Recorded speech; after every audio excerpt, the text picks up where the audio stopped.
मेहंदी लगा के दोनों हाथ में, मेहंदी लगा के दोनों हाथ में।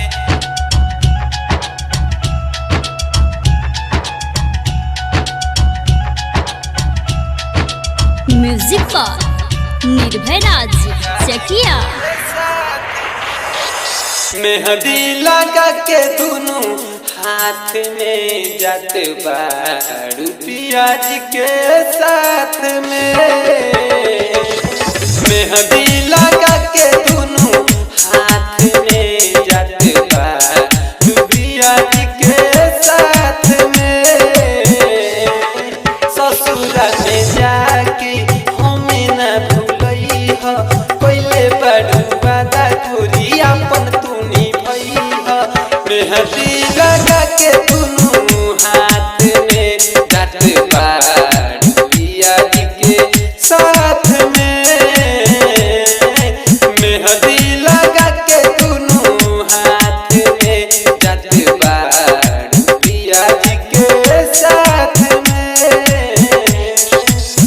दर्द तो तूने बहुत दिया, सह नहीं पाएंगे। लाख भुलाना चाहेंगे मगर भुला नहीं पाएंगे, भुला नहीं पाएंगे। म्यूजिक पर निर्भय राज चकिया।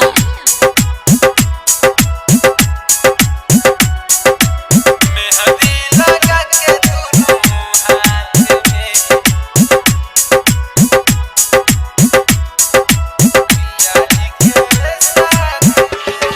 रोवम तड़पम तोहरा गइला के बाद रतिया मेरा नी खाली आई तोहर याद। रोवम तड़पम तोहरा गइला के बाद रतिया मेरा नी खाली आई तोहर याद। छोड़ला के बाद तोहे नींदियो न आई, हमर रानी तोहर याद सताई। धई के हाथ ओकरा हाथ में, जात बारू पियाज के साथ में। मेहंदी लगा के दोनों हाथ में, जात बारू पियाज के साथ में।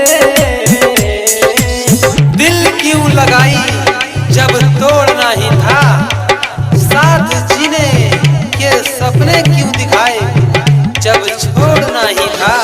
म्यूजिक पर निर्भय राज चकिया।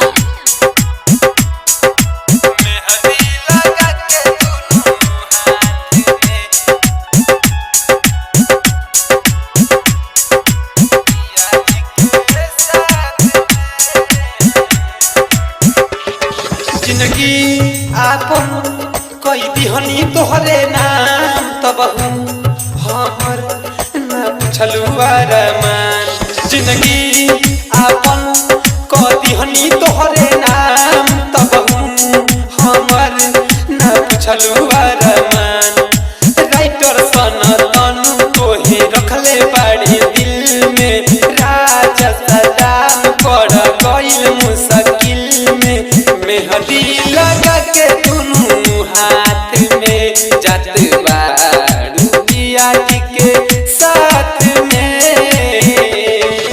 मेहंदी लगा के दोनों हाथ में, जात बारू पियाज के साथ में।